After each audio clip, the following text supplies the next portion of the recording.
Welcome back to ರೇಖಾ ಶುಚಿ ರುಚಿ channel. ಈ ದಿನ ನಾನು ನಿಮಗೆ ಗ್ರೀನ್ ಚಿಕನ್ ಮಾಡುವುದು ಹೇಗೆ ಅಂತ ಹೇಳ್ಕೊಡ್ತಾ ಇದ್ದೀನಿ. 8ರಿಂದ 10 ಹಸಿಮೆಣಸಿನಕಾಯಿ, 2 ಈರುಳ್ಳಿ, 1 ಹಿಡಿಯುವಷ್ಟು ಪುದೀನ, ಸ್ವಲ್ಪ ಕೊತ್ತಂಬರಿ ಸೊಪ್ಪು, 2 ಟೊಮೆಟೊ, 1 ಇಂಚು ಶುಂಠಿ, 3 ಗಡ್ಡೆ ಬೆಳ್ಳುಳ್ಳಿಯನ್ನು ನಾನು ಬಳಸ್ಕೊತಾ ಇದ್ದೀನಿ. ನಂತರ ಈ ಎಲ್ಲ ಸಾಮಗ್ರಿಗಳನ್ನು ಮಿಕ್ಸಿ ಜಾರ್ ಒಳಗಡೆ ಹಾಕ್ಕೊಳ್ತಾ ಇದ್ದೀನಿ.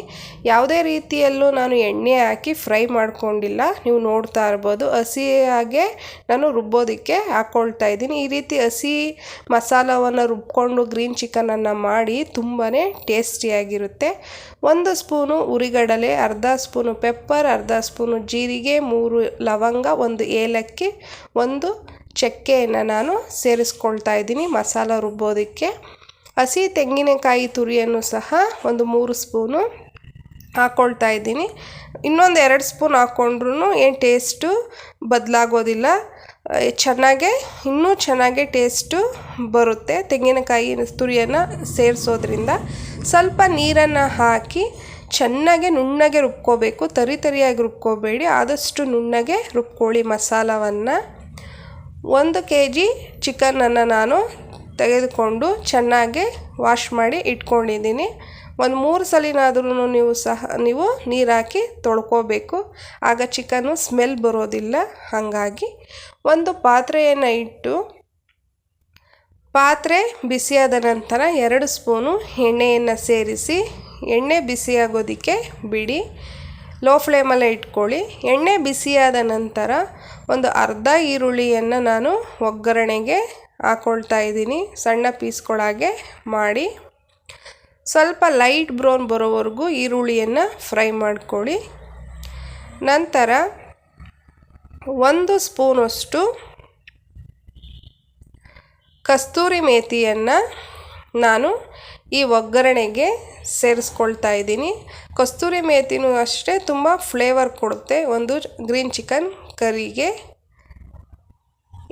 ಚೆನ್ನಾಗಿ ತೊಳೆದು ಇಟ್ಕೊಂಡಿರುವಂತಹ ಚಿಕನ್ ಪೀಸಸ್ನೆಲ್ಲ ಒಗ್ಗರಣೆಗೆ ಹಾಕ್ಕೊಳ್ತಾ ಇದ್ದೀನಿ. ನೋಡ್ತಾ ಇರ್ಬೋದು ನೀವು. 1 ಸ್ಪೂನಷ್ಟು ಅರಿಶಿಣದ ಪುಡಿಯನ್ನು ಸೇರಿಸ್ಕೊಳ್ತಾ ಇದ್ದೀನಿ. ರುಚಿಗೆ ತಕ್ಕಷ್ಟು ಉಪ್ಪು, ಕಲ್ಲುಪ್ಪನ್ನೇ ನಾನು ಬಳಸ್ಕೊತಾ ಇದ್ದೀನಿ. ಆದಷ್ಟು ನೀವು ಪುಡಿ ಉಪ್ಪಿಗಿಂತ ಕಲ್ಲುಪ್ಪನ್ನು ಅಡುಗೆಗೆ ಬಳಸ್ಕೊಳ್ಳಿ, ಟೇಸ್ಟು ಚೆನ್ನಾಗೇ ಬರುತ್ತೆ. ಚಿಕನ್ ಪೀಸಸ್ಗೆಲ್ಲ ಉಪ್ಪಿನ ಅಂಶ ಚೆನ್ನಾಗೇ ಹತ್ತುತ್ತೆ. ಈ ರೀತಿ ಒಗ್ಗರಣೆಯಲ್ಲೇ ನಾವು ಉಪ್ಪನ್ನು ಹಾಕ್ಕೊಳ್ಳೋದ್ರಿಂದ ಚೆನ್ನಾಗಿ ಮಿಕ್ಸ್ ಮಾಡಿ 5 ನಿಮಿಷ ಲೋ ಫ್ಲೇಮಲ್ಲೇ ಇಟ್ಟು ಬೇಯೋದಕ್ಕೆ ಬಿಡಿ. ಆ ಚಿಕನ್ನಲ್ಲಿರೋ ನೀರಿನ ಅಂಶ ಎಲ್ಲ ಬಿಟ್ಕೋಬೇಕು. ಆ ರೀತಿಯಲ್ಲಿ ನೀವು ಬೇಯಿಸ್ಕೋಬೇಕಾಗುತ್ತೆ 5 ನಿಮಿಷ. 5 ನಿಮಿಷದ ನಂತರ ನೋಡಿ ಚಿಕನ್ನಲ್ಲಿರೋ ನೀರಿನ ಅಂಶ ಬಿಟ್ಕೊಂಡಿದೆ. ಈಗ ಇದಕ್ಕೆ ರುಬ್ಬಿದ ಮಸಾಲೆಯನ್ನು ಸೇರಿಸಿ 1 ಸ್ಪೂನು ಗರಂ ಮಸಾಲ, 1 ಸ್ಪೂನು ಧನಿಯಾ ಪುಡಿಯನ್ನು ಹಾಕ್ಕೊಳ್ತಾ ಇದ್ದೀನಿ. ಸ್ವಲ್ಪ ನೀರನ್ನು ಸೇರಿಸ್ಕೊಳ್ಳಿ. ಮೀಡಿಯಮ್ ಹದದಲ್ಲಿ ಮಸಾಲಕ್ಕೆ ನೀರನ್ನು ಹಾಕ್ಕೊಳ್ಳಿ, ಹೆಚ್ಚಿಗೆ ನೀರನ್ನು ಹಾಕ್ಕೋಬೇಡಿ. ಚೆನ್ನಾಗೆ ಮಿಕ್ಸ್ ಕೊಟ್ಟು 10 ನಿಮಿಷ ಲೋ ಫ್ಲೇಮಲ್ಲೇ ಬೇಯೋದಕ್ಕೆ ಬಿಡಿ.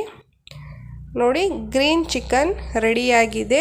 ನೋಡೋದಕ್ಕೆ ಎಷ್ಟು ಚೆನ್ನಾಗಿ ಇದೆಯೋ ತಿನ್ನೋದಕ್ಕೂ ಸಹ ಅಷ್ಟೇ ಟೇಸ್ಟಿಯಾಗಿರುತ್ತೆ. ನೀವು ಸಹ ಈ ಒಂದು ವಿಧಾನದಲ್ಲಿ ನಿಮ್ಮ ಮನೆಯಲ್ಲಿ ಟ್ರೈ ಮಾಡಿ, ತುಂಬಾ ಚೆನ್ನಾಗಿರುತ್ತೆ. ನಮ್ಮ ಚಾನಲನ್ನು ಬೇಗ ಸಬ್ಸ್ಕ್ರೈಬ್ ಮಾಡಿಕೊಳ್ಳಿ. Thank you.